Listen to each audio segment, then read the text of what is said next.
Selamat pagi, Bapak, Ibu, dan saudara sekalian. Shalom. Puji Tuhan, hari ini kita berkumpul kembali, bertemu melalui ibadah online. Saya berharap kita semua akan menerima jamahan dari kuasa Roh Kudus. Mari kita siapkan hati yang benar-benar rindu untuk menghampiri takhta Allah.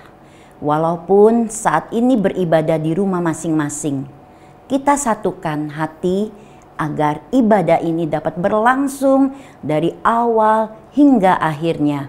Mari kita berdoa bersama-sama.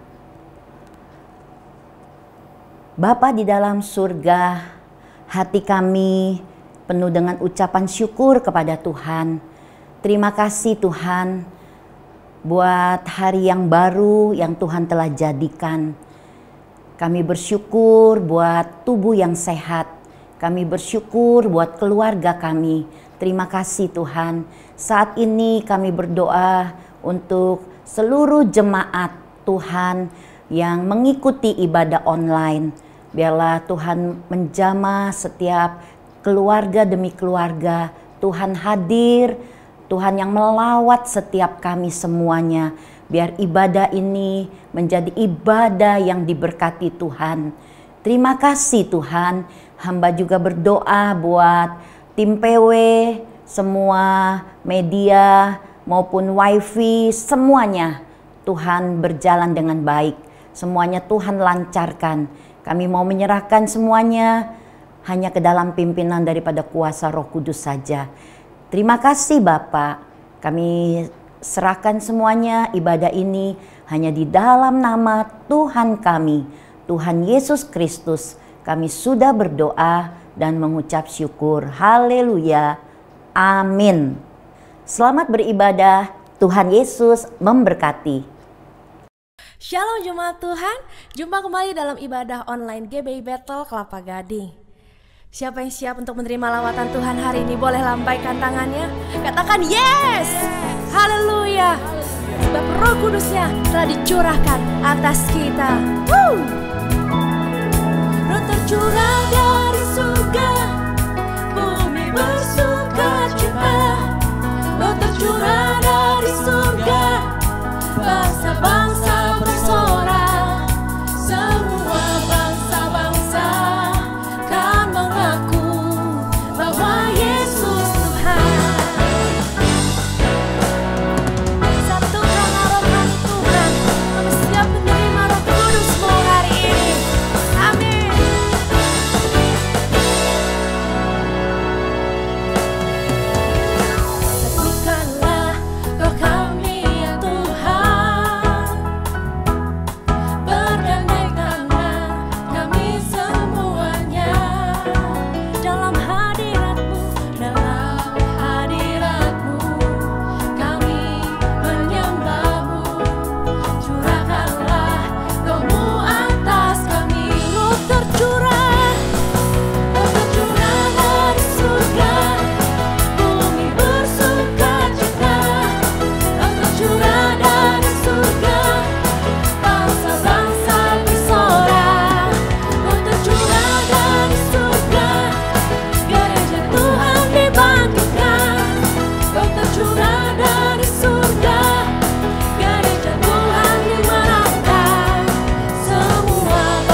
kita dahsyat, amin.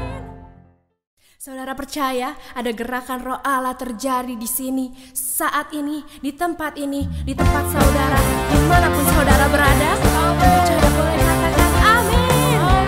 Yes, mari dengan iman kita mau sama-sama katakan ada gerakan Roh Allah. Ada gerakan Roh Allah di sini. Yes, di sini.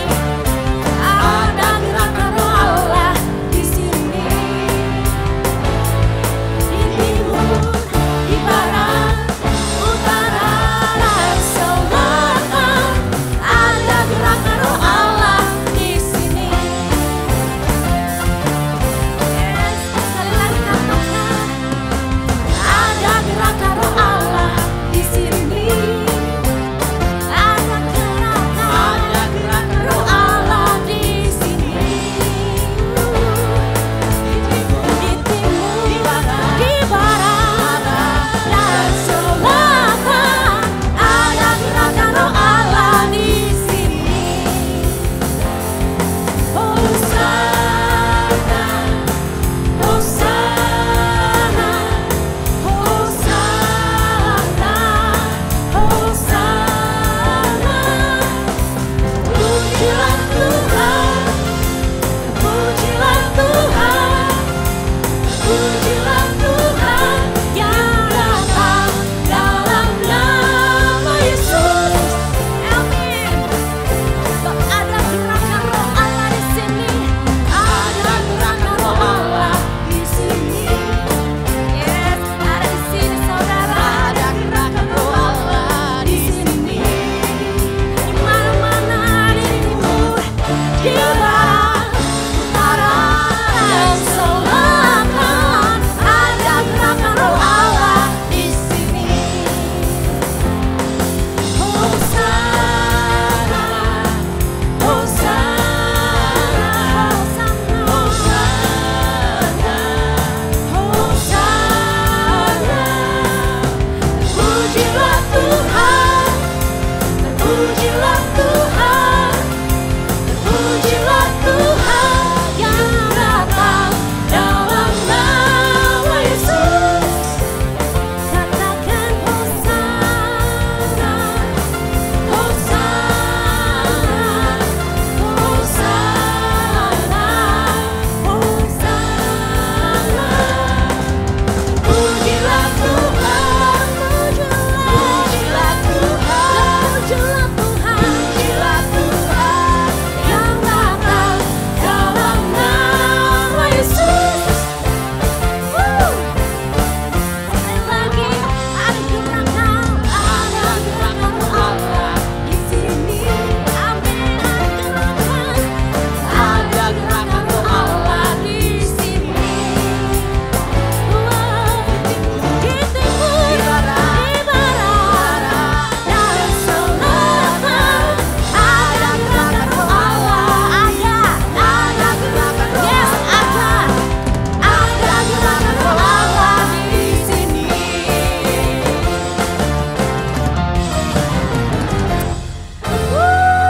Kami percaya ada gerakan Roh Allah terjadi di sini, di rumah saudara. Haleluya, terima kasih Tuhan Yesus buat Roh Kudus-Mu yang dicurahkan atas kami. Terima kasih Tuhan.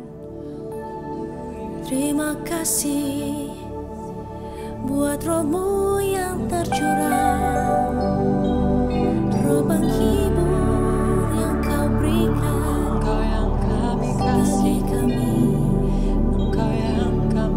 Thank you God. Kami mau buka hati kami saat ini Tuhan. Sebab kami tahu Roh-Mu yang kudus hadir saat ini. Haleluya.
Terima kasih Tuhan buat roh-Mu yang dahsyat dan luar biasa yang Engkau berikan bagi setiap kami pribadi lepas pribadi.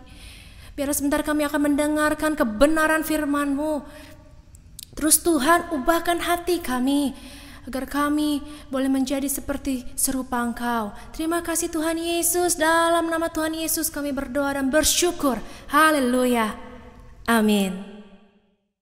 Shalom Bapak Ibu sekalian, puji Tuhan hari ini kita kembali bertemu di dalam ibadah yang kita lakukan dalam minggu ini, dan kiranya saya berdoa bahwa kita semua tetap hidup dalam penyertaan Tuhan dan kita selalu hidup di dalam pengurapan kuasa Roh Kudus.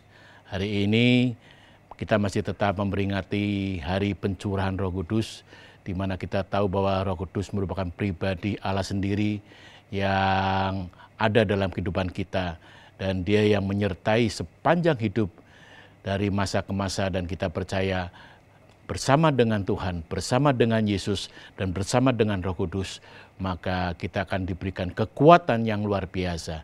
Puji Tuhan Bapak Ibu sekalian, hari ini tema khotbah saya yang akan saya sampaikan adalah Roh Kudus Penolong Ajaib.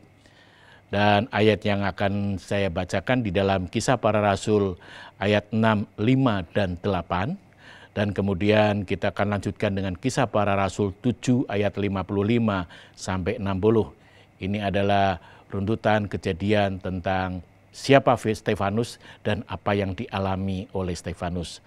Baik, di dalam Kisah Para Rasul 5 dan 8 demikian firman Tuhan. Usul itu diterima baik oleh seluruh jemaat. Lalu mereka memilih Stefanus, seorang yang penuh iman dan Roh Kudus, dan Filipus, Prokorus, Nikanor, Timon, Parmenas, dan Nikolaus, seorang penganut agama Yahudi dari Antioquia. Di dalam Kisah Para Rasul 6 ayat yang ke-8 demikian firman Tuhan. Dan Stefanus yang penuh dengan karunia dan kuasa mengadakan mujizat dan tanda-tanda di antara orang banyak.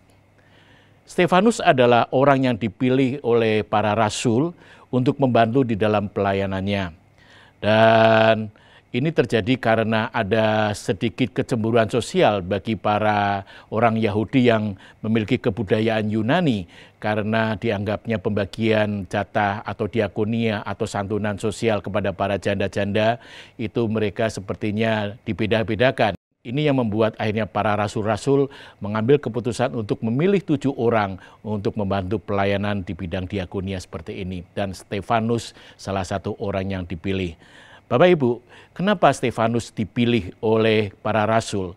Karena dia memiliki kepribadian yang luar biasa. Di ayat yang tadi kita baca, Stefanus dipenuhi oleh Roh Kudus. Dia hidup di dalam urapan kuasa Roh Kudus. Dan dia juga memiliki talenta yang luar biasa. Dan dia tetap setia di dalam pelayanan. Bahkan dia tetap semangat mengobarkan Injil keselamatan, mengobarkan nama Yesus sebagai Tuhan dan Juru Selamat. Dan akhirnya kita tahu pada cerita ayatnya nanti kita akan baca, Stefanus setia sampai akhir ketika dia hidup sebagai martir. Bapak Ibu, luar biasa apa yang dilakukan oleh Stefanus. Kita akan belajar bagaimana Stefanus yang diurapi oleh Roh Kudus, maka dia memiliki kemampuan yang luar biasa. Saya yakin Roh Kuduslah yang berperan penting di dalam kehidupan Stefanus, sehingga dia mampu melakukan pelayanan yang luar biasa, mampu menjadi pembantu dari para rasul-rasul. Walaupun di Yerusalem waktu itu ada banyak tantangan ketika terjadi pengabaran Injil, tetapi Stefanus tetap berkobar-kobar menyalakan Injil keselamatan itu, dan dia menjangkau seluruh orang-orang yang dia temui. Bahkan dia mengadakan banyak mujizat oleh karena kuasa Roh Kudus ada di dalam kehidupannya. Dan inilah yang akan kita pelajari bersama-sama. Jadi hari ini kita akan belajar ada 3 hal peran Roh Kudus yang terjadi di dalam kehidupan kita, seperti yang dialami oleh Stefanus. Dan Bapak Ibu, hari ini kita belajar ada peran Roh Kudus. Yang pertama kita pelajari adalah melalui peran Roh Kudus, maka kuasa Tuhan dinyatakan. Melalui kehidupan Stefanus yang diurapi oleh Roh Kudus, banyak orang yang mengalami mujizat dan pertolongan daripada Tuhan. Dan Roh Kudus memberi kemampuan bagi orang percaya untuk memiliki kuasa Tuhan. Dan kita tahu melalui kuasa Roh Kudus, maka pertolongannya Tuhan dinyatakan bagi setiap umatnya. Dan tidak ada hal yang mustahil bagi orang yang percaya kepada Tuhan. Segalanya menjadi mungkin. Bapak Ibu, maka saya katakan bahwa kehidupan Stefanus benar-benar menjadi alatnya Tuhan. Roh Kudus di dalam bahasa Yunani itu diartikan dengan kata parakletos. Parakletos itu terdiri dari dua kata, yaitu para dan kletos. Para artinya di sisi atau di samping, sedangkan kletos artinya memanggil. Jadi parakletos adalah seseorang yang dipanggil untuk berjalan di samping dan untuk mendampingi. Dengan kata lain, orang yang dipanggil itu akan menjadi penolong bagi kita semua. Orang yang dipanggil parakletos itu, Roh Kudus itu akan menjadi pendamping, selalu mendampingi kehidupan kita dimanapun kita berada. Dan dia siap menjadi penolong, asalkan kita buka hati menerima kuasa Roh Kudus itu dengan segala kerendahan hati. Dan kita undang, Tuhan, aku butuh kuasa-Mu, berkaryalah Roh Kudus dalam kehidupanku.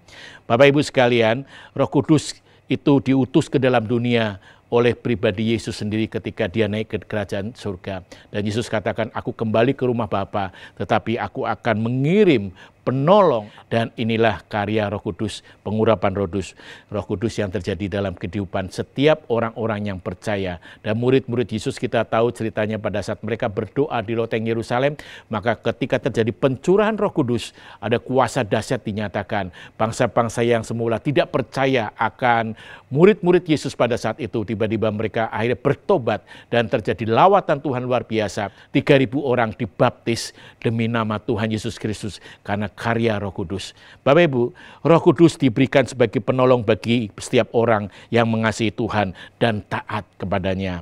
Artinya Roh Kudus sanggup memberikan pertolongan dalam kehidupan kita. Apapun masalahnya, percayalah melalui kuasa Roh Kudus sanggup melakukannya. Bapak Ibu, percayalah bahwa melalui peran Roh Kudus, maka kuasa Tuhan akan dinyatakan. Puji nama Tuhan. Saya mengutip ada satu ayat di sini dalam Yohanes 14 ayat 16. Di sini dikatakan, aku akan minta kepada Bapa dan ia akan memberikan kepadamu seorang penolong yang lain supaya ia menyertai kamu selama-lamanya. Puji Tuhan.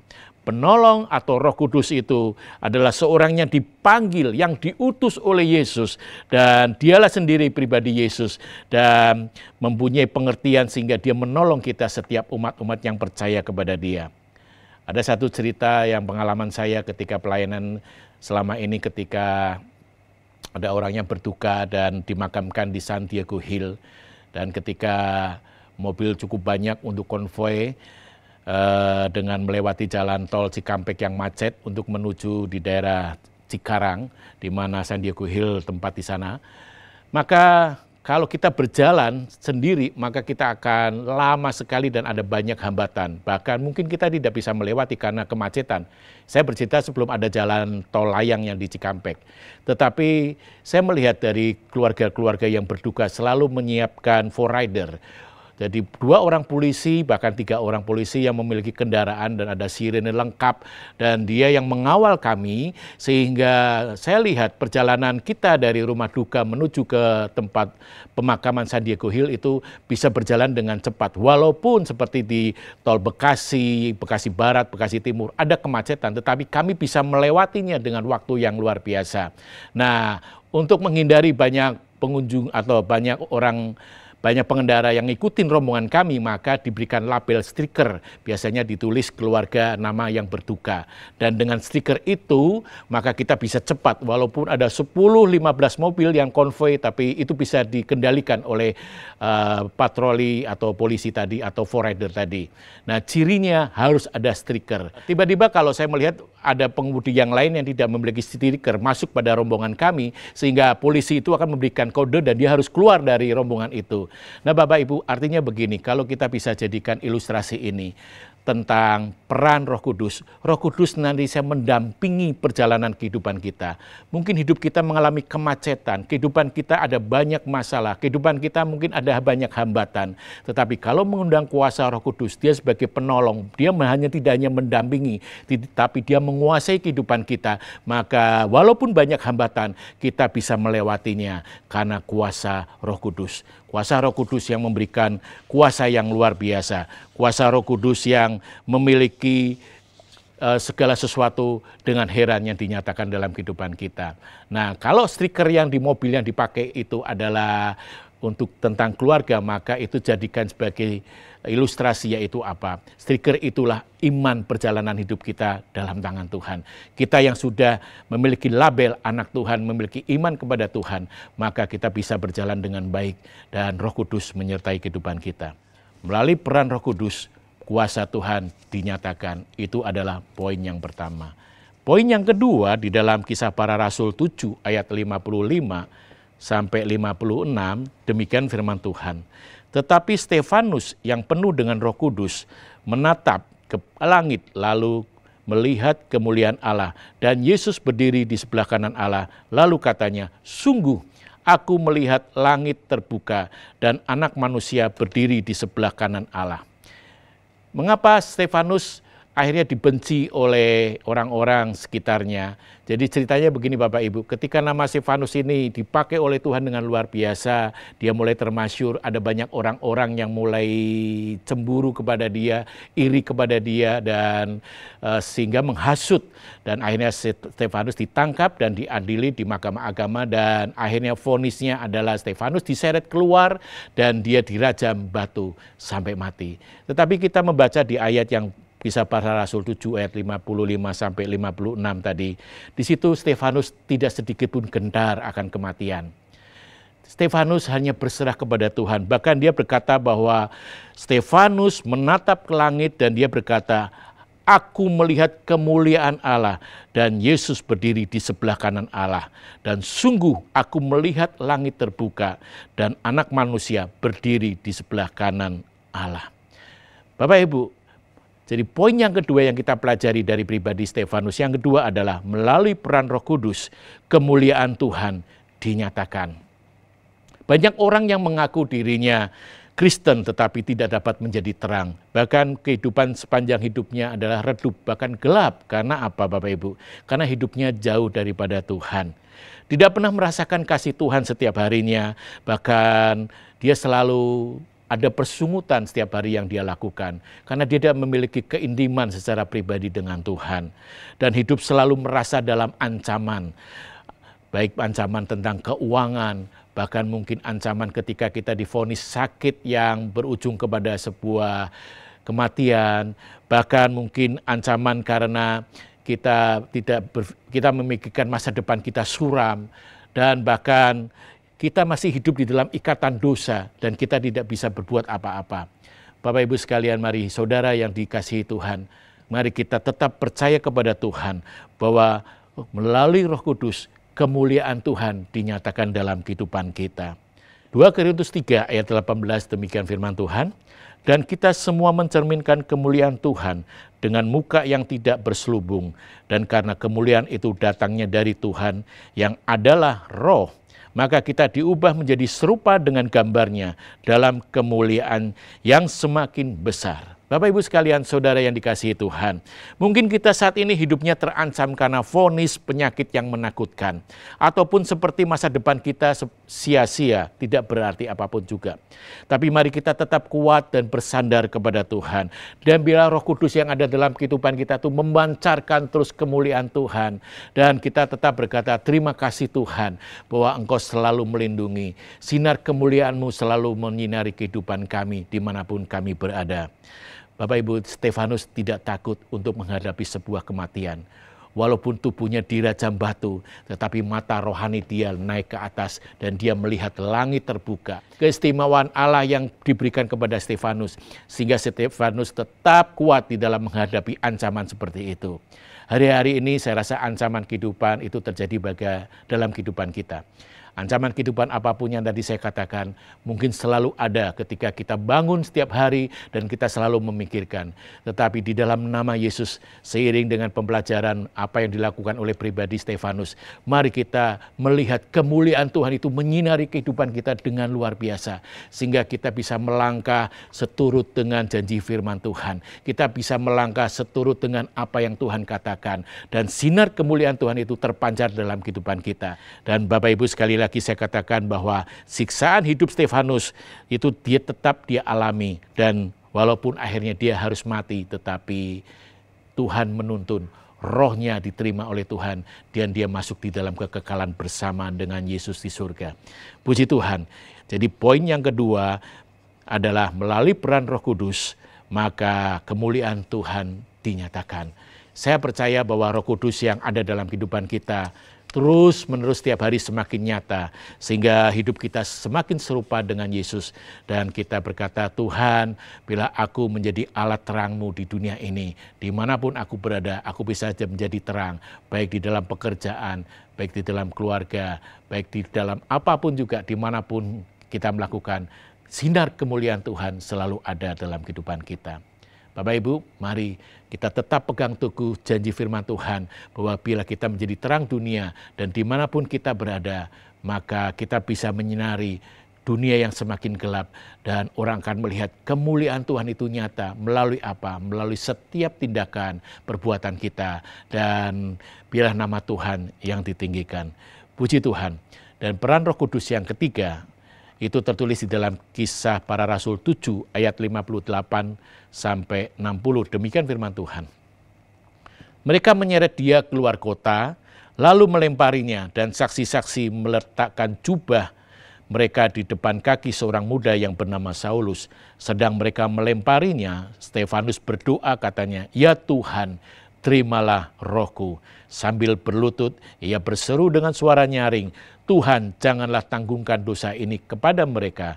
Dan dengan perkataan itu meninggallah ia. Saulus juga setuju karena Stefanus mati dibunuh. Ini kita pelanjutan sedikit, pasal 8 ayat 1a. Stefanus menjadi martir atau mati syahid di hadapan Saulus. Dan peristiwa ini justru yang berpengaruh dalam pelayanan Saulus. Kita tahu bahwa Saulus akhirnya bertobat, dipakai oleh Tuhan, dan dia menjangkau jiwa, mengabarkan Injil keselamatan, dan dipakai Tuhan dengan luar biasa. Jadi poin yang ketiga, bagaimana peran Roh Kudus dalam kehidupan kita. Yang ketiga, kita belajar Roh Kudus menjadi meterai dan jaminan bagi orang percaya. Bagi kita saat ini sebagai orang percaya di akhir zaman, harusnya kita tetap menjaga keselamatan Tuhan itu dan kobarkan api penginjilan untuk menjangkau jiwa-jiwa di sekitar kita. Sehingga berita kebenaran firman Tuhan merubahkan banyak orang, sehingga banyak orang yang bertobat menerima Yesus sebagai Tuhan dan Juru Selamat. Saulus, saya rasa di dalam kehidupannya dia, kejadian Stefanus pasti memengaruhi dalam pelayanannya. Di dalam Filipi 1 ayat 21 dikatakan, "Karena bagiku hidup bagi Kristus dan mati adalah keuntungan." Jadi saya rasa teladan Stefanus melekat pada diri Paulus.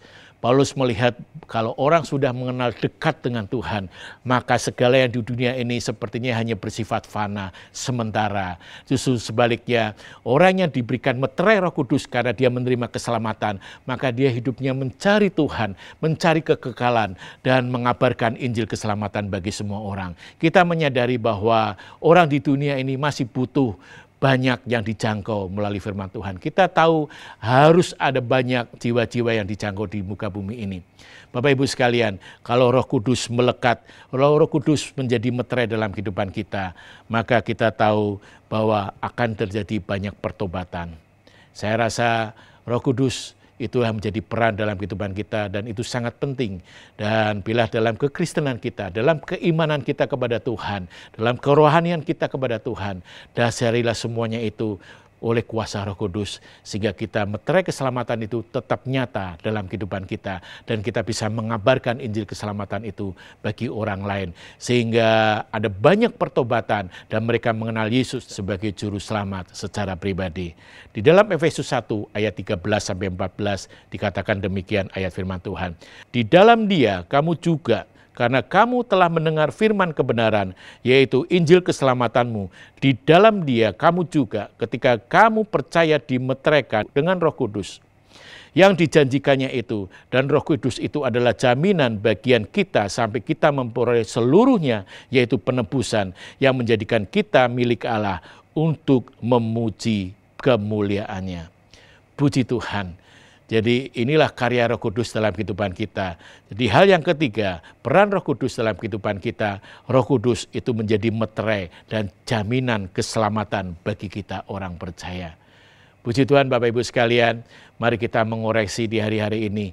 Memperingati pencurahan Roh Kudus bukan hanya untuk menerima Roh Kudus atau menerima kuasa Roh Kudus, bukan hanya karena kita memperingati hari ke-10 untuk pencurahan Roh Kudus. Tidak, Roh Kudus bisa bekerja setiap waktu, setiap hari, dan Dia sanggup melakukan menjangkau kehidupan kita, dan kita bisa melekat kepada Roh Kudus sehingga benar-benar kita merasakan kasih Tuhan. Jadi Bapak Ibu sekalian, melalui renungan firman Tuhan ini kita belajar bersama-sama.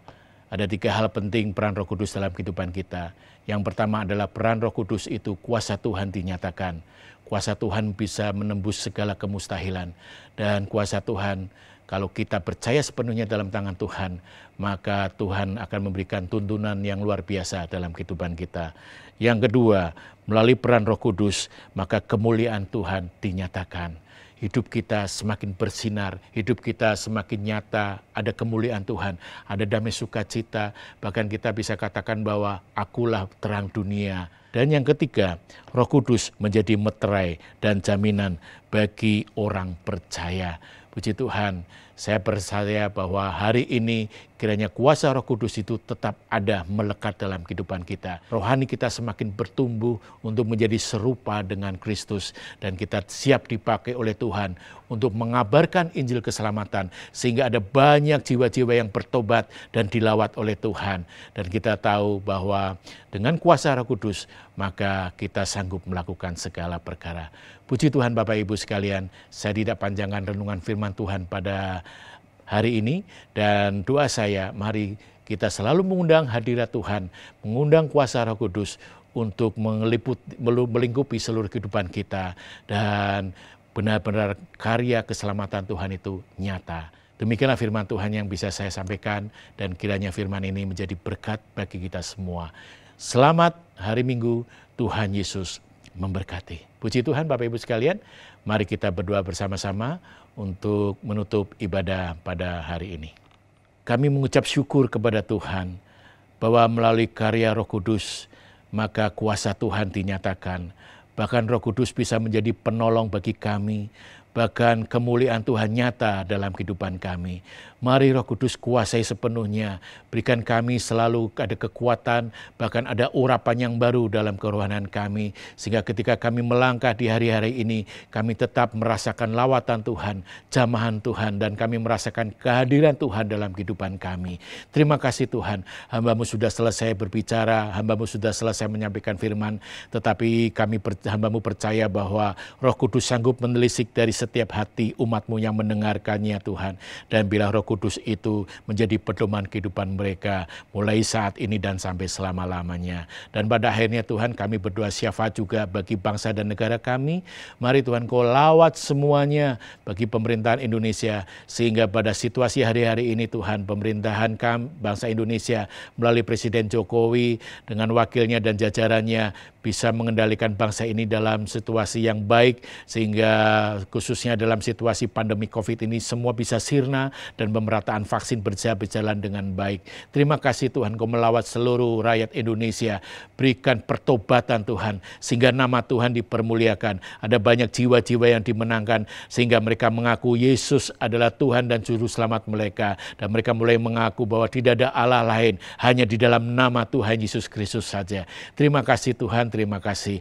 Pada akhirnya hamba-Mu berdoa bagi tim gembala kami, berkat-Mu ada bagi Om Julius, berkat-Mu ada bagi Pak Rubin, berkat-Mu berkatmu ada bagi Pak Suwito dan ke seluruh keluarga mereka Tuhan, anak cucu mantu mereka diberkati oleh Tuhan. Dan biar tim gembala ini menjadi berkat bagi kami domba-domba yang tetap setia kepada Tuhan. Dan apapun yang mereka sampaikan itu semakin kami melekat kepada Engkau. Berikan urapan yang baru bagi tim gembala kami Tuhan, sehingga visi misinya Tuhan itu jelas bagi kami semua. Dan pada akhirnya hamba-Mu berdoa bagi jemaat-Mu yang hari-hari ini mengalami banyak masalah. Mungkin mereka mengalami masalah keuangan, ada masalah sakit penyakit, bahkan mungkin masalah keluarga, bahkan masalah pekerjaan. Di dalam nama Yesus, mari Tuhan Kau berikan jalan keluar yang terbaik. Di dalam nama Yesus, Kau berikan kekuatan dan mereka tetap berpengharapan kepada Engkau ya Bapa. Sehingga di hari ke depan mereka akan melihat campur tangan Tuhan dengan luar biasa dan kuasa Tuhan dinyatakan. Mari Roh Kudus, Engkau menguasai kehidupan mereka satu persatu. Setiap jemaat dilawat oleh Tuhan hari ini dan mereka mengalami perjumpaan pribadi dengan Engkau ya Bapa. Terima kasih Tuhan, terima kasih Yesus, dan terima kasih Roh Kudus. Dan pada akhirnya kami mengangkat tangan untuk menerima berkat daripada Tuhan. Mari saudara katakan amin apabila saudara percaya apa yang saya sampaikan. Diberkatilah keluargamu, diberkatilah pelayananmu, diberkatilah pekerjaanmu.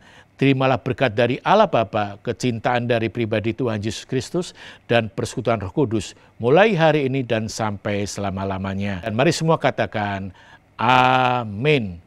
Dengan demikian selesai sudah ibadah kita saudara. Selamat hari Minggu, selamat mengalami pengurapan Roh Kudus, dan Tuhan Yesus memberkati. Amin.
Selamat Hari Pentakosta, kiranya Roh Kudus boleh membakar hati setiap kita agar kita boleh semakin berapi-api di dalam Tuhan. Jumpa kembali minggu depan dan Tuhan Yesus memberkati.